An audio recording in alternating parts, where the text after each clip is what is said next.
입니다. 예수님의 장례식 이야기. 가끔씩 문자를 받다 보면 누구누구 목사 모친상 또는 누구누구 목사 부친상 이렇게 목사님들 우리 교단에 문자가 오게 됩니다.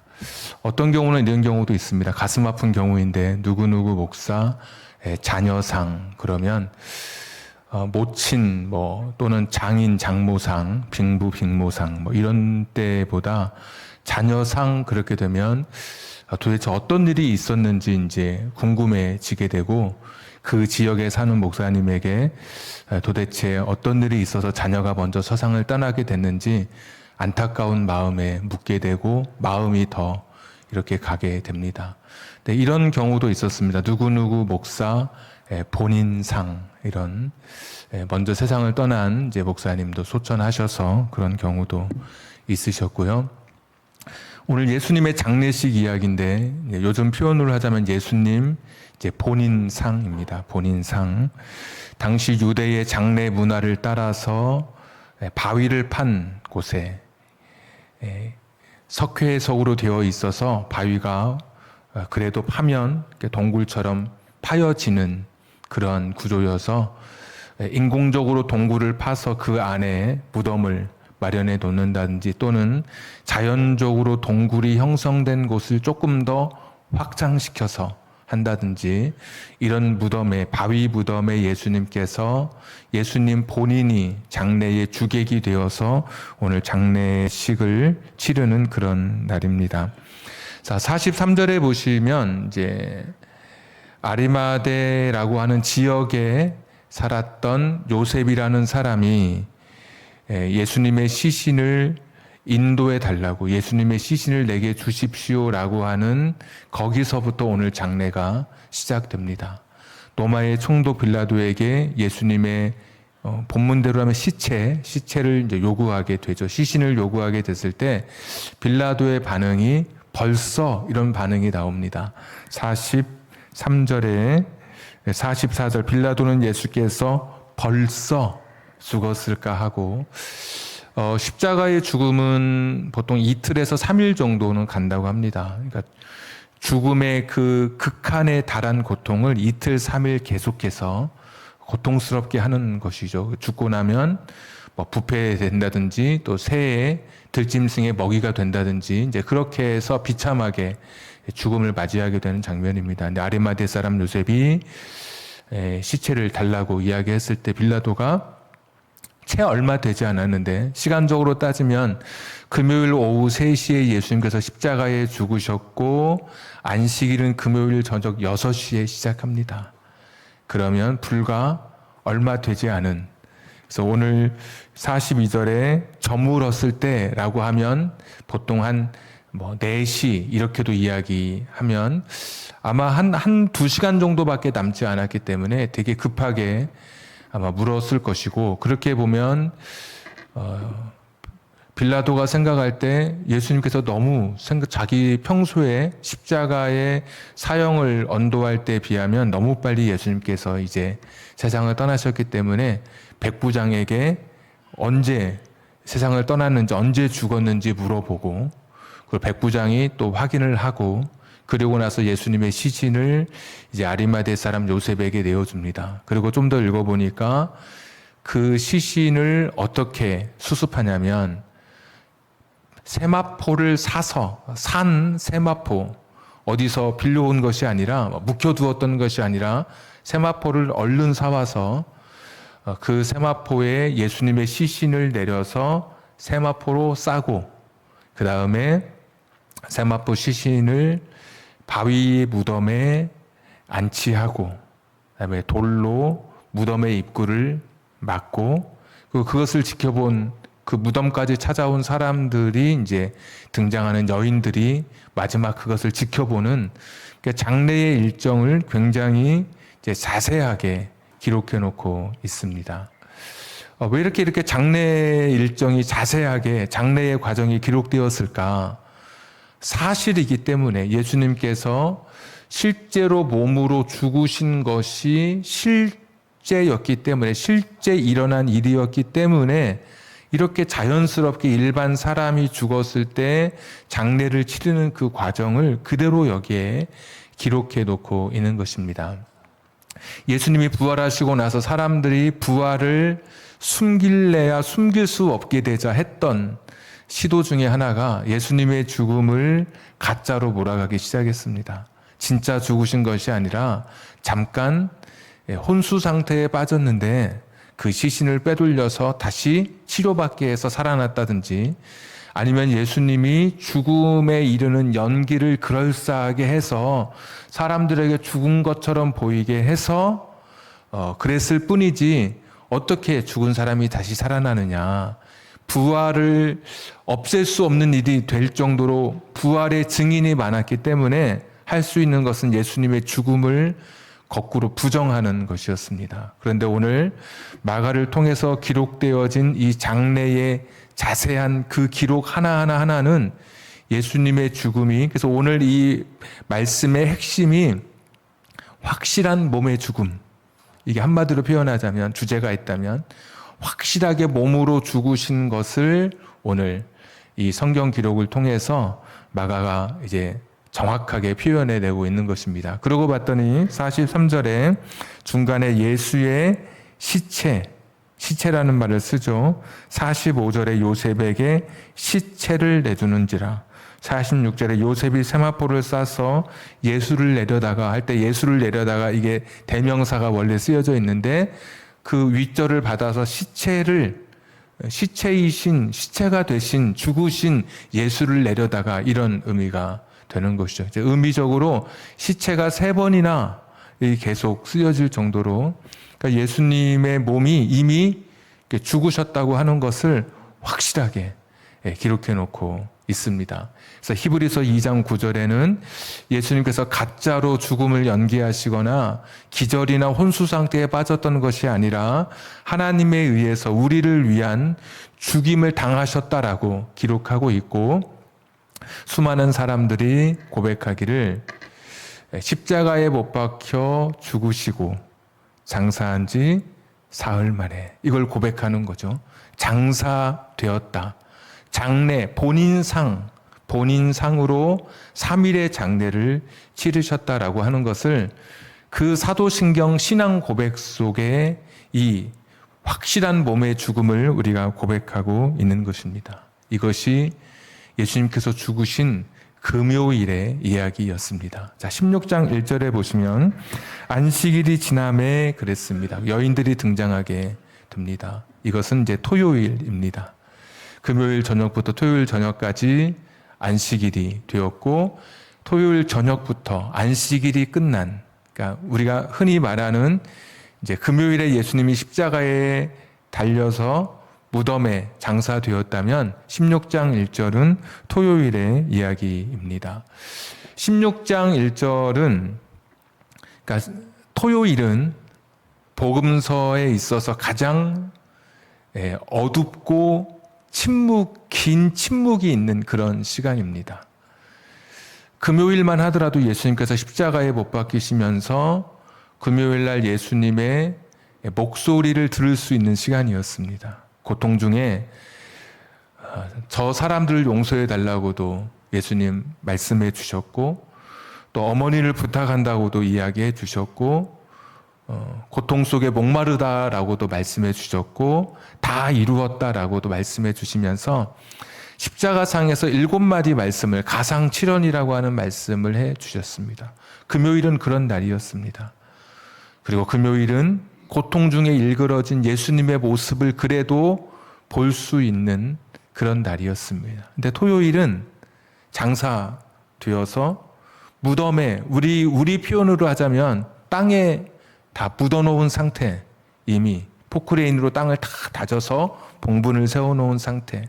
화장하시는 분들은 이미 1800도 고열에 모든 몸이 다 해체되어서 이미 가루가 되어진 이제 그런 상태가 토요일인 것이죠. 그러니까 토요일은 정말 복음서 전체 중에 예수님의 목소리도 들리지 않고 예수님의 모습조차, 흔적조차 찾을 수 없는 긴 침묵의 날이고, 말씀의 제목처럼 어둠의 날입니다. 깊은 침묵, 짙은 어둠이 드리운 날이 바로 토요일입니다. 그러니까 토요일은 그 누구도 입을 열기 어려운, 함부로 소리를 내기도 어려운 날이 토요일입니다. 원래 어떤 큰 일을 만나면 그날은 그것을 이겨내느라고, 그것에 부딪히느라고 그때는 잘 몰라요. 근데 그게 다 끝나고 나면, 토요일이 되면 드디어 찾아오는 그런 적막감, 외로움, 지침, 모든 것이 다 밀려오게 되죠. 예를 들어 오늘 밤에 태풍이 몰아쳐요. 여기저기서 뜯어지는 소리가 나고, 날아가는 소리가 나고, 부딪히는 소리가 나고, 그 깊은 밤을 지하 창고에 숨어서 이겨내고, 그 다음날 아침이 되어서 맑은 햇살이 비칠 때 바라보면 다 널브러진 집, 잡동사니, 집의 모든 것들이 둥그는 것을 보면, 토요일은 그 다음날 이렇게 아침이 되면 사실 할 말이 없죠. 이 너무 참혹한 현실 앞에. 그러니까 태풍이 부딪히는, 가령 금요일에 태풍을 만났다라 그러면 그거랑 싸우기 위해서 그날은 잘 몰라요. 그 다음 토요일 날이 되어서 아침에 나가보면 말을 못하는 거죠. 오늘 토요일이 그런 날입니다.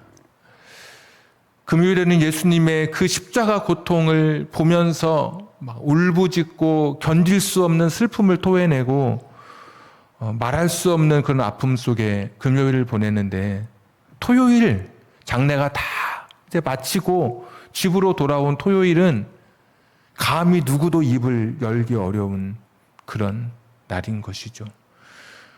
우리의 경우처럼 어떤 분이 3일장을 다 치르고 그래도 나이가 다 이제 연로하셔서 하나님께로 먼저 가는 것도 하나님 주신 복이다라고 생각하는 그런 죽음을 맞이할 때면 그래도 자녀들의 마음속에 평안이 있지만, 반대로 자녀를 먼저 떠나보내거나 배우자를 먼저 떠나보내고 장례를 다 마치고 3일이 끝나고 집으로 왔을 때 그 집의 그 고요함, 적막함, 그 침묵, 아마 경험해 보신 분들도 계시겠죠. 참 말을 할 수 없는 그런 시간이 오늘 토요일이었습니다. 토요일은 성경에서, 복음서에서 가장 어둡고 가장 깊은 침묵으로 가득한 그런 날이었습니다. 오늘 이 여인들이 무슨 말을 서로 꺼내기도 어려웠던 그런 날, 모든 사람들이 예수님의 옛자도 생각날까봐 말하기 어려운 그런 슬픔의 날, 적막한 날이 바로 토요일이었습니다. 그런데 오늘 이 여인들의 이야기, 16장 1절에 보시면 이 여인들이 했던 것이 예수께 바르기 위하여 향품을 사다 두었다가 그랬습니다. 그 고요하고 적막하고 침묵이 흐르는, 그 어둠이 흐르는 그 토요일에 자기 자신을 가두지 않은 사람들이 여기 등장하는 겁니다. 그냥 다 포기하고 싶고 정신도 멍하고 얼이라고 그러죠. 혼이 나간 사람처럼, 얼이 빠진 사람처럼 그렇게 깊은 슬픔과 짙은 어둠 속에 토요일을 보내는 가운데, 그런 슬픔, 어둠, 아픔, 적막함, 고요함 속에 자신의 인생을 가둬두지 않은 사람들이 여기 나오는 거예요. 이 사람들은 예수님께 바를 향품을 사기 시작했습니다. 토요일에. 내가 주님께 우리의 마음을 담아, 사랑을 담아 주님의 시신에 향품을 바르려고 토요일에 아무것도 하지 못할 것 같은 이런 절망의 날에, 아픔의 날에 그들은 그 안에 갇혀있지 않고 과감히 일어나서 향품을 두 손에 가득 채우고 돌아온 것입니다.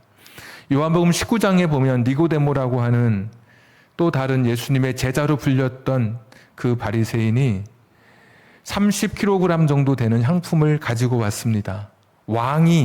왕에게 적합한 왕 정도 되는 사람이 필요한 그런 꽤 많은 향품을 가지고 왔음에도 불구하고 이 여인들은 자신들의 사랑을 담아서 그날 할 수 있는, 내가 할 수 있는 최고의 일이 무엇인가 생각하면서 두 손 가득 향품을 가지고 그날 침묵과 어둠, 토요일의 날을 맞이하고 있습니다.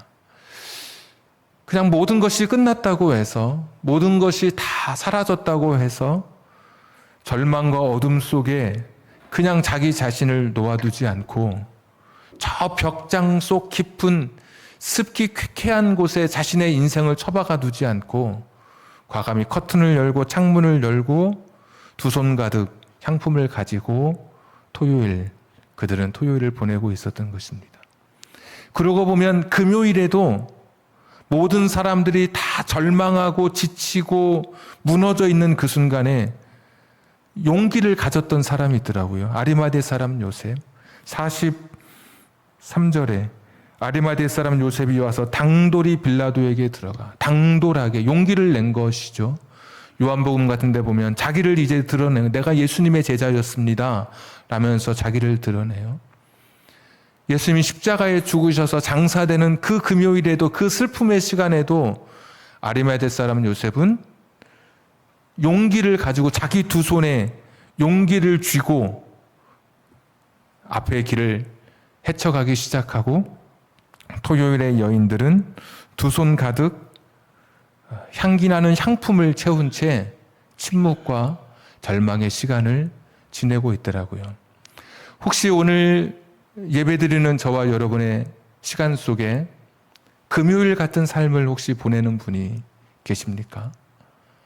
지금 맞닥뜨린 현실, 나를 향해 다가오는 커다란 파도, 이번 파도는 내가 맞서지 못하고 그만 쓰러질 것 같은 그런 두려운 그런 상황 속에 놓여서 절규하고 가슴 아리고 고통스러운 오늘 금요일의 시간을 보내는 분이 계십니까? 아니면 토요일처럼 이미 지나가 버린, 실패하고 이미 끝나버린 내 삶의 현장을 보면서 어둠과 침묵 속에 의기소침하고 한없이 낮아지고 절망한 채 오늘 무거운, 나를 짓누르는 그런 공기와도 같은 그런 삶 속에서 오늘 토요일을 보내는 분이 계십니까? 감히 누가 말을 건네기도 어려울 정도로 깊은 슬픔을 여전히 잉태한 채 고통의 금요일, 어둠과 침묵의 토요일을 혹시 보내는 분이 여기 계신가요? 예수님이 금요일에 기도하셨습니다. 베드로는 자고 있었고 유다는 배신했습니다. 목요일에 기도하셨을 때 베드로는 자고 있었고 유다는 배신했습니다. 그리고 마침내 로마의 군인들에 의해서 예수님 끌려가게 됐습니다. 그런데 그것은 금요일 뿐이었습니다. 아직 일요일이 오지 않았습니다. 빌라도는 고군분투하고 유대의 바리새인과 서기관과 제사장들은 예수님을 죽이기에 혈안이 되어 있었습니다. 로마의 군병은 채찍을 가했습니다. 그래봤자 금요일이었습니다. 아직 일요일이 오지 않았습니다. 예수님은 자신의 십자가에서 피를 쏟아내기 시작했습니다. 그리고 이미 비틀거리며 걷기 시작했습니다. 그런데 그래봤자 금요일이었습니다. 아직 일요일이 오지 않았습니다. 악은 환호했습니다. 죄는 자신이 승리했다라고 사탄과 마귀는 축배를 들었습니다. 그래봤자 금요일이었습니다. 아직 일요일은 오지 않았습니다. 로마의 군병들이 바위 무덤을 지키기 시작했습니다. 그들은 의기양양하게 우리가 이겼다라고 이야기했습니다. 그래봤자 토요일이었습니다. 아직 일요일은 오지 않았습니다. 바리새인들은 자신들이 이겼다고 유대의 종교 지도자들은 축배를 들었을 것입니다.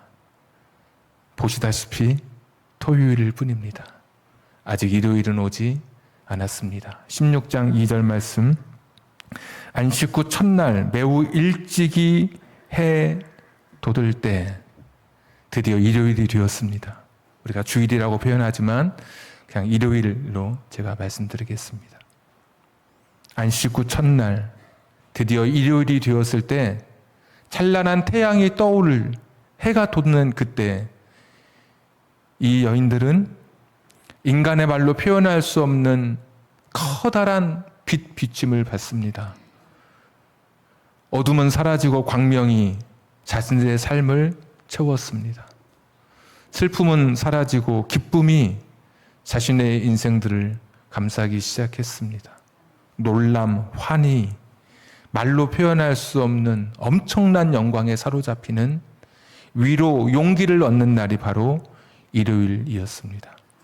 오늘 금요일, 어쩌면 오늘 토요일을 보내고 있는 분이 있다면 그렇게 고백하십시오. 그래봤자 금요일이다. 그래봤자 토요일이지 아직 일요일이 오지 않았는걸. 주님께서 계획하신 날, 하나님이 정하신 그 날, 제3일의 축복이, 제3일의 은총이 저와 여러분의 삶에 가득하게 되는 것입니다. 오늘 내가 토요일을 겪고 있다면 나는 이 토요일에 내 두 손 가득 향품을 채우는 것입니다. 내가 오늘 금요일을 겪고 있다면 나는 두 손 가득 내 손에 용기를 붙드는 것입니다. 용기를 가지고 내가 지금 할 수 있는 일이 무엇일까? 어떤 사람은 예수님 끝났어. 십자가에서 못 박혀 죽으시고 바위 무덤에 갇혀서 다 끝났다고 할 때도 그들은 그 순간에 할 수 있는, 토요일에 할 수 있는 침묵과 어둠을 깨고 그들은 자기들이 할 수 있는 두 손 가득 향품을 사서 돌아왔고 마침내 3일의 축복으로 저들의 인생을 채워 주신 것입니다. 그래봤자 금요일입니다. 보시다시피 이래봤자 토요일입니다. 제3일의 축복, 주님이 주시는 일요일의 축복이 저와 여러분 가운데 있습니다. 어떤 경우에도 절망하고 포기하고 낙심하지만 내가 금요일, 토요일 이 자리를 벗어나 어둠과 슬픔 속에 깊은 침묵 속에 나를 가둬두지 않고 그때마다 그래봤자 토요일인걸. 보시다시피 토요일인데 제3일의 축복, 하나님 주시는 그 은혜의 그 축복의 날이 여러분 삶에 가득하기를 소원하고 날마다 여러분 두 손의 향품으로 여러분의 인생을 채우고 여러분 두 손에 용기를 가득 채워서 제3일의 축복을 누리시는 그날까지 마침내 크고 멋진 인생의 이야기를 써내려 가시길 주님의 이름으로 축복합니다. 우리 같이 찬양하겠습니다.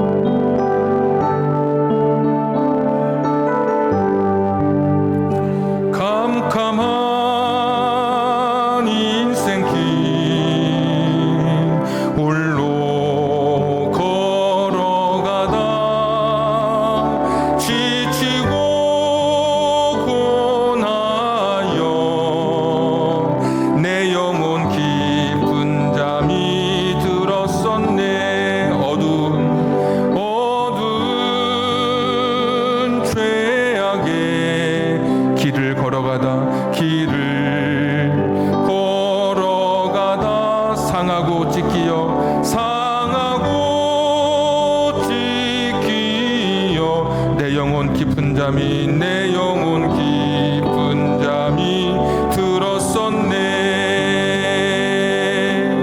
내 영혼 어둠 속에 방황할 때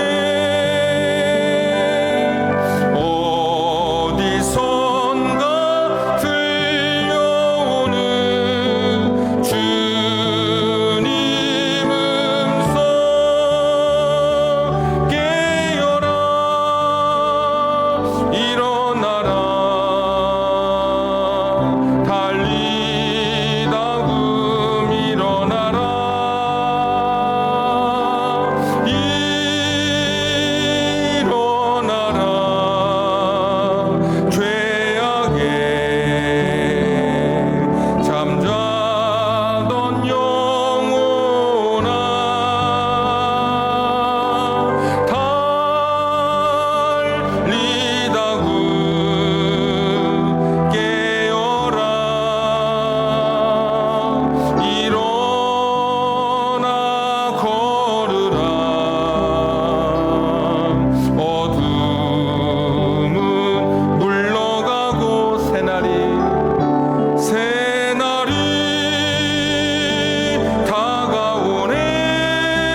기도하겠습니다.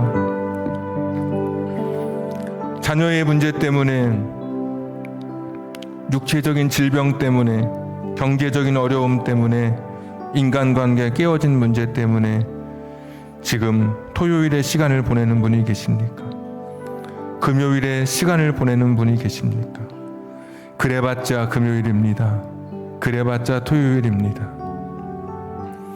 아리마대 사람 요셉처럼 두 손에 용기를 가득 채우십시오. 여인들처럼 두 손에 향기 나는 향품으로 여러분의 인생을 채우십시오. 제3일의 축복이 우리를 기다리고 있습니다. 지금 아무리 힘들고 어려워도 흑암과 슬픔 속에 여러분의 인생을 가두지 마십시오. 일어나십시오. 두 손에 용기와 향기 나는 향품을 가득 쥔 채 해야 할 일을 하십시오. 제3일의 은혜가, 제3일의 축복이 우리를 기다리고 있습니다. 그래봤자 토요일, 일요일은 다가옵니다. 주님의 날이 다가옵니다. 은총과 축복으로 표현할 수 없는 떨림과 감사로 내 인생을 채우시는 제3일의 축복이 있습니다. 오늘 같이 기도할 때 그래봤자 금요일이지, 그래봤자 토요일이지. 오늘 같이 한 1, 2분 정도 같이 기도하도록 하겠습니다.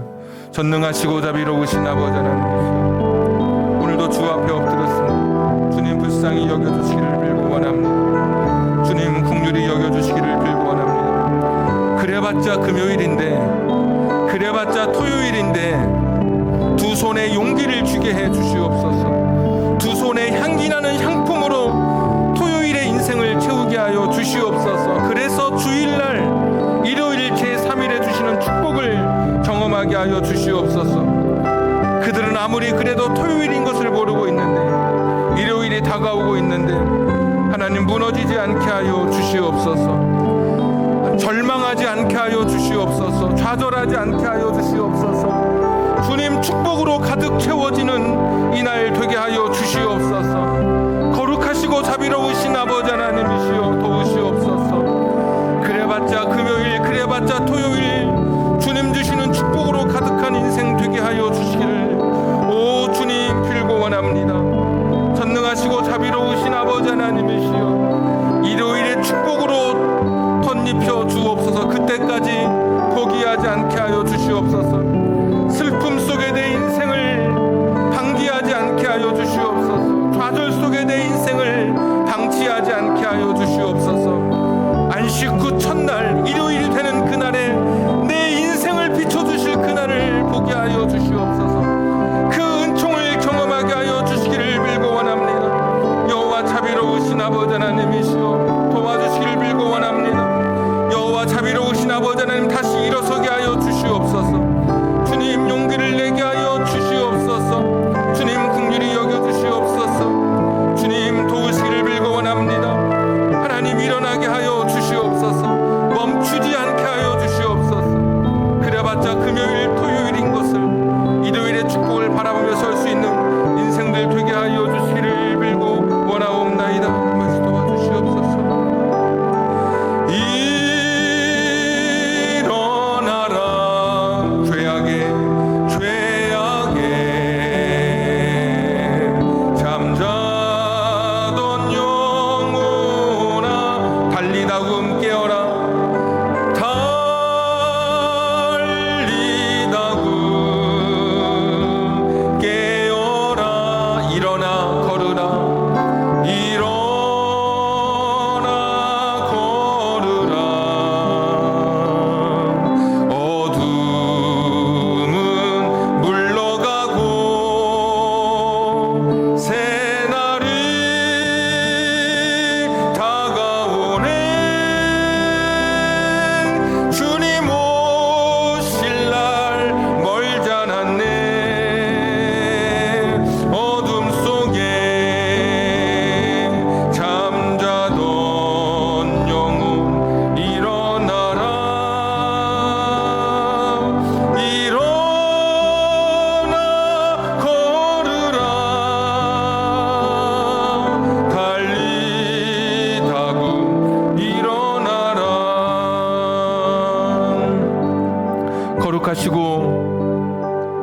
살아계신 아버지 하나님,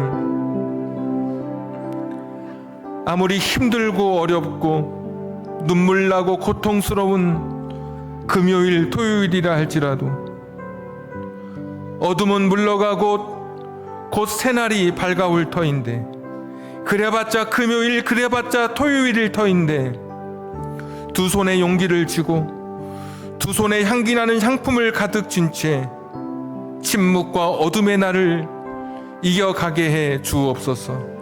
마침내 내 인생을 3일의 축복으로 열어주실, 일요일의 축복으로 열어주실 그날을 바라보며 오늘 멈춰있던 내 영혼, 주저앉았던 내 영혼, 지쳐있고 절망하던 내 영혼이 힘을 얻고 용기를 얻는 이 시간 되게 해 주옵소서. 어둠은 물러가고 새날이 다가오네. 일어나 걸어라 달리다굼 일어나라. 오늘 그래봤자 금요일, 그래봤자 토요일이니 오늘 다시 일어나 두 손에 용기와 향기 나는 향품을 쥔 채 용기와 향기로 내 인생을 채워 3일의 축복을 기대하며 살아가는 우리들 되게 해 주옵소서. 자녀 문제 때문에 가슴 아파하고, 가정의 문제, 경제적 문제, 육신의 질병, 말로 형용할 수 없는 내가 겪고 있는 인생의 문제 앞에서도 과감히 외치게 해 주옵소서. 그래봤자 금요일인데, 그래봤자 토요일인데, 이 믿음으로 살아가게 해 주옵소서. 이제는 우리 구주 예수 그리스도의 은혜와 하나님 아버지의 극진하신 사랑하심과 성령님 감동 감화 내주 충만하심이, 그래봤자 금요일, 그래봤자 토요일인데 침묵과 어둠 속에 나를 가둬두지 않고 두 손에 용기와 향기로 채운 채 제3일의 축복을 기대하며 오늘 힘있게 다시 일어서기를 결단하는 우리 사랑하는 성도님들 머리 위에, 저들의 가정과 직장과 사업장과 환경과 인생의 꿈 위에 지금부터 영원까지 함께 하시기를 간절히 축원하옵나이다. 아멘.